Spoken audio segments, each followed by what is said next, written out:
Chen Ping menepuk bahu Humazi, mengisyaratkannya untuk tenang, lalu menatap lelaki tua itu. Apakah buku kuno itu mengatakan bahwa orang-orang berbaju hitam itu memiliki karakteristik khusus? Atau keahlian khusus apa yang mereka gunakan? Lelaki tua itu menggelengkan kepala dan berkata, catatannya sangat singkat. Mereka hanya mengatakan bahwa orang-orang berbaju hitam itu sangat kuat, kejam, dan tindakan mereka sangat rahasia. Mereka tidak meninggalkan petunjuk apapun setelahnya. Pada saat itu, semua kekuatan utama di surga keempat juga menyelidiki masalah ini, tetapi tidak berhasil. Chen Ping sedikit mengernyit dan berpikir keras. Pasukan tak dikenal, pria berbaju hitam, balas dendam atas genosida. Tampaknya ada beberapa rahasia yang tidak diketahui tersembunyi di balik ini. Yu Yue menatap Humazi yang tampak kesakitan, lalu menatap Chen Ping yang termenung, dan berkata dengan lembut, sepertinya apa yang kamu katakan itu benar. Gunung Jiupan memang tanah leluhur keluarga Hu Anda. Dia berhenti sejenak dan melanjutkan, dalam hal ini, sesuai janji sebelumnya, saya, Istana Iblis Hitam, bersedia memberikan penjelasan kepada keluarga Hu Anda. Jika Anda ingin membangun kembali keluarga Hu, saya dapat mengalokasikan sebagian wilayah itu untuk Anda. Jika kau ingin menyelidiki kebenaran di balik pemusnahan klan, Istana Iblis Hitamku juga bisa membantu. Humazi mengangkat kepalanya, matanya merah, dan berkata dengan suara serak, aku hanya ingin tahu siapa yang menghabisi keluarga Huku saat itu. Aku, Humazi, tidak akan menjadi manusia jika aku tidak membalas dendam. Suaranya tidak keras, tetapi mengandung kebencian yang kuat yang bergema di aula kosong, membuat orang-orang menoleh ke samping. Yu Yue tersenyum tipis, tapi apa yang kukatakan mengharuskanmu untuk membantuku. Ada apa? Bantu aku mengambil sesuatu. Tatapan Yu Yue tajam. Jauh di dalam Gunung Jiupan, ada peninggalan kuno bernama Jurang Pemakaman Iblis. Di antara harta karun itu ada yang sangat penting bagi klan iblisku, namun di sana ada banyak sekali larangan, sehingga menyulitkan anggota klanku untuk masuk. Jika Anda dapat membantu saya mendapatkannya, saya tidak hanya akan mengembalikan wilayah itu kepada Anda, tetapi saya juga dapat menyetujui satu syarat Anda. Humazi mengerutkan kening dan menatap Chen Ping. Chen Ping berkata dengan tenang, Jurang Pemakaman Iblis. Kedengarannya seperti tempat yang buruk. Yu Yue terkekeh, bagi orang lain, ini mungkin jalan buntu, tapi bagimu, ini mungkin kesempatan. Chen Ping dan Humazi saling memandang, masing-masing dengan pikirannya sendiri. Chen Ping mengetuk pelan meja batu itu dengan ujung jarinya, matanya menatap wajah Yu Yue sambil tersenyum tipis. Penyihir ini tampaknya jujur, tetapi sebenarnya, setiap kata yang diucapkannya penuh perhitungan. Jika jurang pemakaman iblis semudah itu dimasuki, mengapa para iblis tidak berhasil begitu lama? Penyihir bulan hantu pandai memilih orang. Chen Ping tiba-tiba terkekeh, apakah kamu yakin kita bisa masuk? Yu Yue meletakkan cangkir tehnya, tatapan aneh melintas di matanya. Yu Yue telah melihat apa yang dilakukan rekan Daois Chen, dan Gunung Jiupan adalah tanah leluhur keluarga Hu. Saudara Hu mungkin memiliki jejak peninggalan leluhurnya, yang cukup untuk menghindari batasan eksternal. Humazi mengepalkan tinjunya, pikirannya kini dipenuhi kebenaran tentang genosida. Selama ia bisa menemukan petunjuk, ia tak hanya akan menembus jurang pemakaman iblis, tetapi juga akan berani menghadapi gunung pedang dan lautan api. Chen Ping, aku sudah berjanji padanya. Chen Ping melirik Humazi, dan melihat tatapannya yang tegas, ia berhenti ragu dan berkata, tentu. Tapi kita butuh peta jurang pemakaman iblis, dan semua catatan klanmu tentangnya. Selain itu, jika kami menghadapi bahaya yang tidak dapat diatasi selama proses berlangsung, kami dapat mundur kapan saja, dan Anda tidak dapat memaksa kami. Itu wajar. Yu Yue segera meminta seseorang untuk mengambil gulungan peta kulit binatang dan beberapa buku tipis. Peta ini menandai perkiraan jangkauan jurang pemakaman iblis, tetapi batasan di dalamnya bervariasi, dan Anda masih perlu menjelajahi situasi spesifiknya sendiri.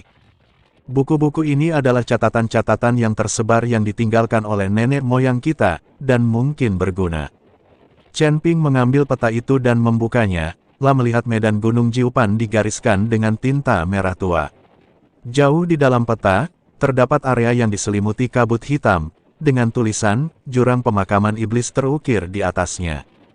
Ada juga beberapa simbol aneh yang digambar di sebelahnya, seperti semacam peringatan.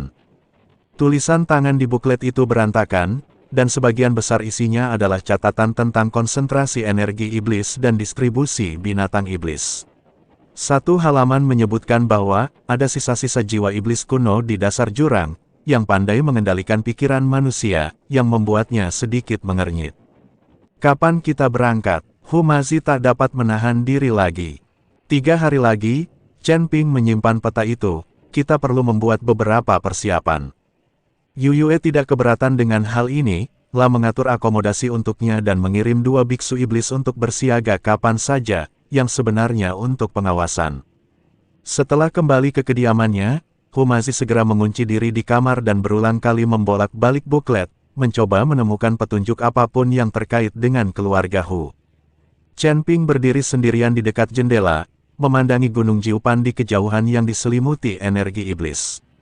Indra spiritualnya diam-diam menyebar, memilah-milah situasinya saat ini. Air di Istana Iblis Hitam terlalu dalam, dan aura para ahli tersembunyi itu jelas bukan aura orang biasa. Yuyue berani membiarkan mereka pergi ke jurang pemakaman iblis, mungkin bukan hanya demi harta karun, tetapi mungkin juga ingin membunuh seseorang dengan pisau pinjaman, dan membiarkan mereka menguji bahaya sebenarnya di dasar jurang. Namun, keadaan telah sampai pada titik ini, dan mereka tidak punya jalan keluar. Humazi membutuhkan kebenaran, dan Chen Ping sendiri agak tertarik pada apa yang disebut kesempatan. 3 hari kemudian, di pagi hari, Chen Ping dan Humazi bertemu Yuyue di gerbang Istana Iblis. Yuyue masih berpakaian ungu, diikuti oleh 10 biksu iblis dengan aura kental, masing-masing membawa bungkusan hitam. Ini adalah sumber daya dan ramuan yang telah disiapkan untukmu. Meskipun tidak berkualitas tinggi, itu cukup untuk mengatasi erosi energi iblis di dasar jurang. Yuyue memberi isyarat kepada anak buahnya untuk menyerahkan paket itu. Pintu masuknya ada di lembah retakan di tengah Gunung Jiupan. Aku akan meminta seseorang mengantarmu ke sana. Chen Ping mengambil bungkusan itu dan membukanya. Di dalamnya terdapat beberapa liontin giok berukir pola pengusiran setan dan sebotol eliksir hijau tua. Aromanya sedikit herbal, tetapi tidak setajam teh yang kuminum sebelumnya. La dengan santai memberikan liontin giok itu kepada Humazi, tetapi menyimpan pil-pilnya. Teknik jantung konsentrasinya dapat menyerap energi iblis, jadi pil-pil ini mungkin tidak berguna baginya.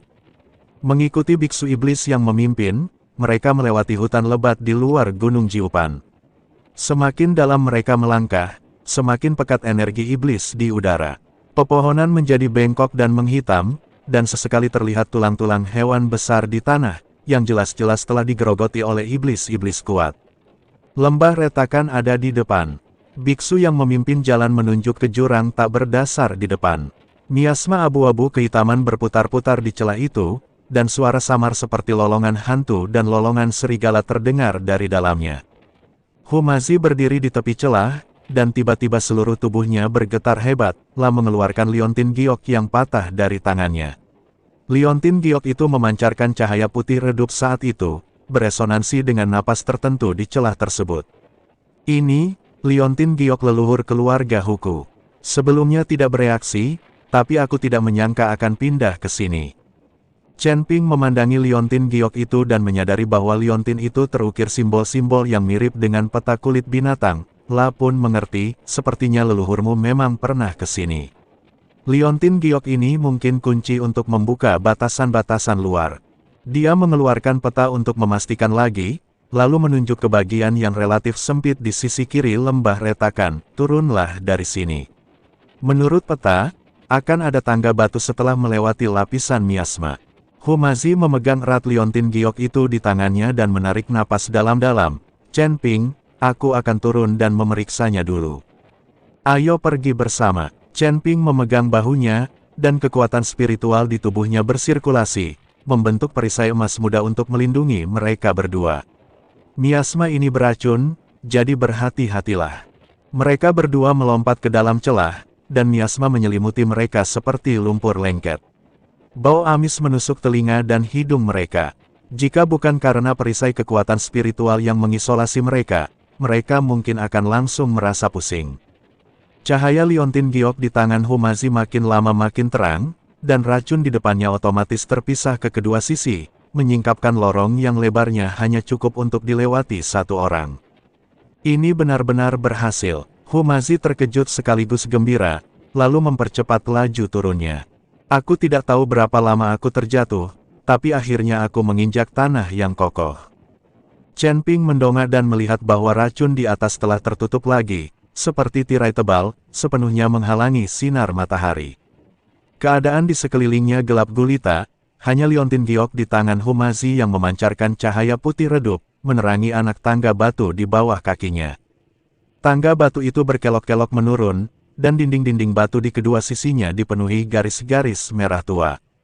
Jika diperhatikan lebih dekat, garis-garis itu tampak seperti rune-rune kecil yang tak terhitung jumlahnya yang menggeliat.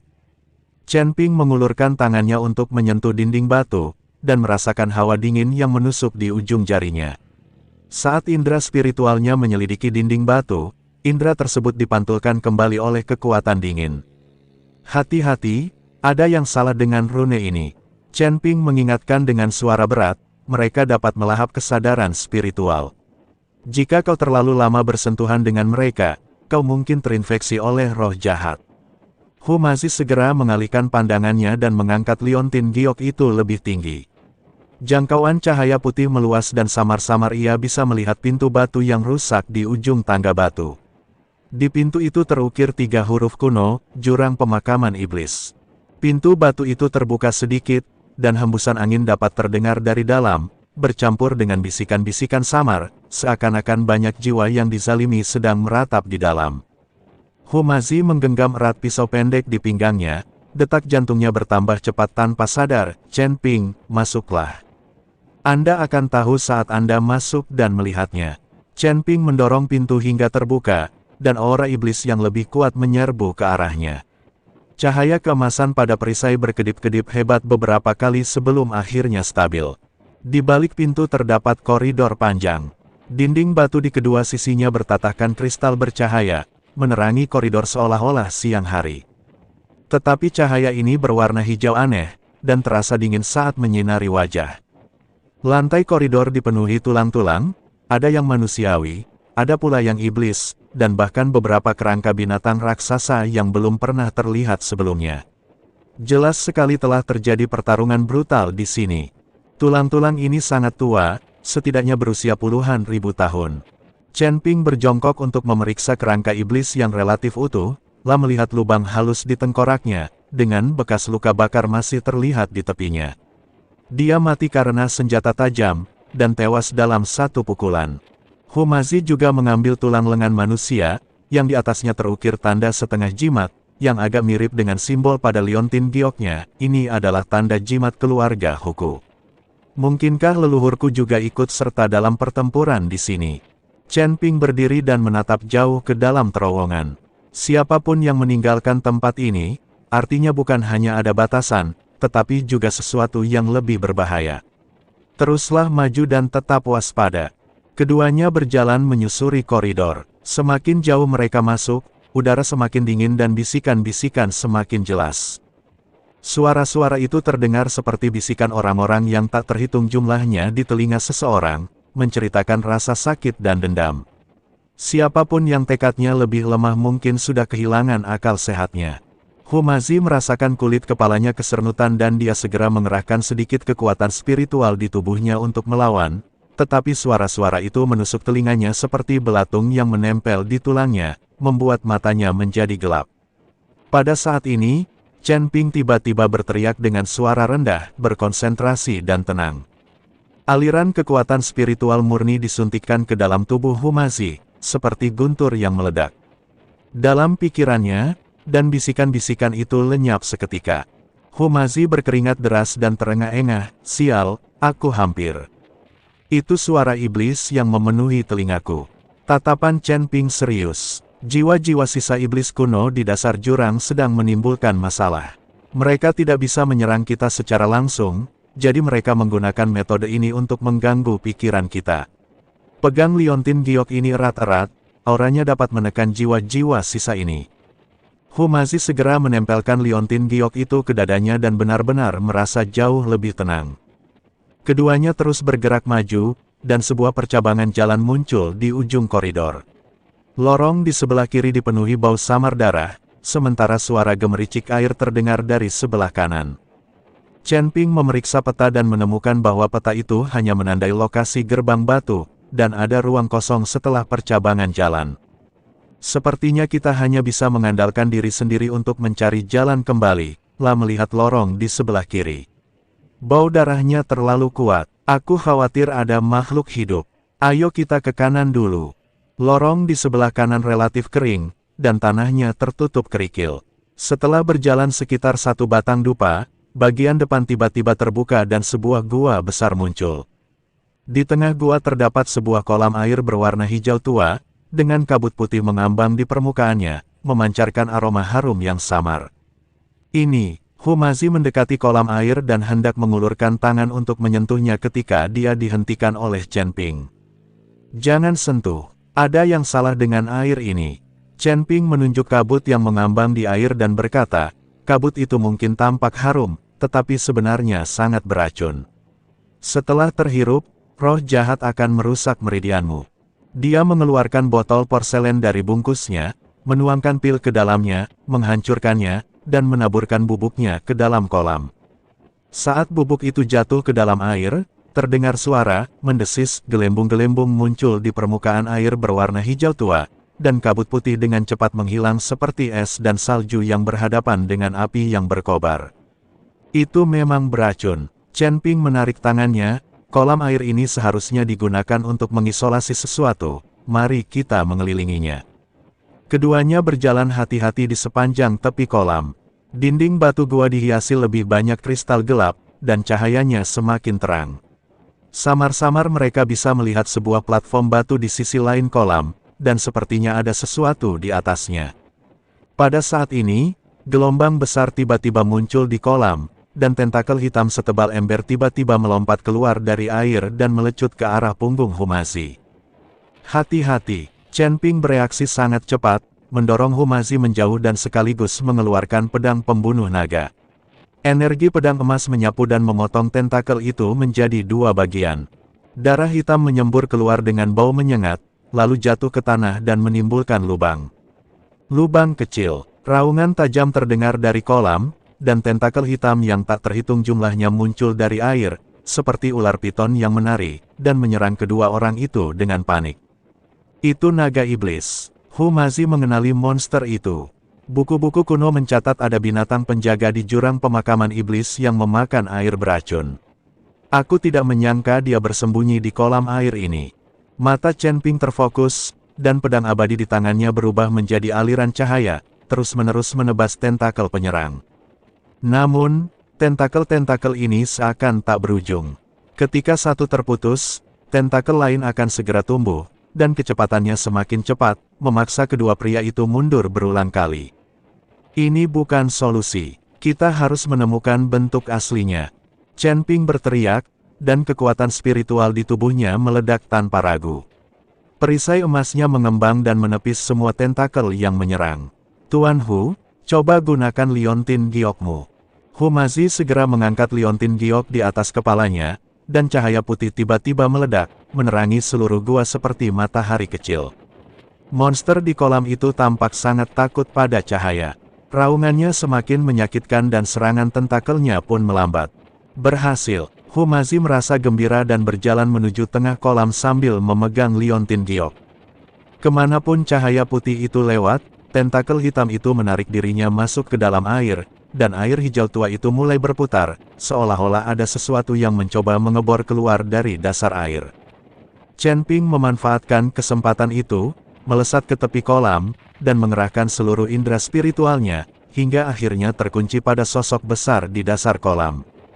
Itu adalah naga hitam raksasa yang panjangnya puluhan kaki, dengan sepasang tanduk melengkung di kepalanya. Matanya seperti 2 lentera merah darah, menatap tajam ke arah 2 orang di tepi pantai. Binatang jahat, kau cari kematian. Chen Ping mendengus dingin, dan pedang pembunuh naga menggores busur emas di udara, menebas ke arah kolam air dengan momentum menghancurkan dunia. Energi pedang jatuh ke air, menimbulkan gelombang besar. Air di kolam terbelah dua seperti selembar kain, memperlihatkan tubuh bersisik naga ajaib yang besar. Naga ajaib itu meraung marah, membuka mulutnya yang besar dan menyemburkan aliran racun hitam, menyapu ke arah Chen Ping.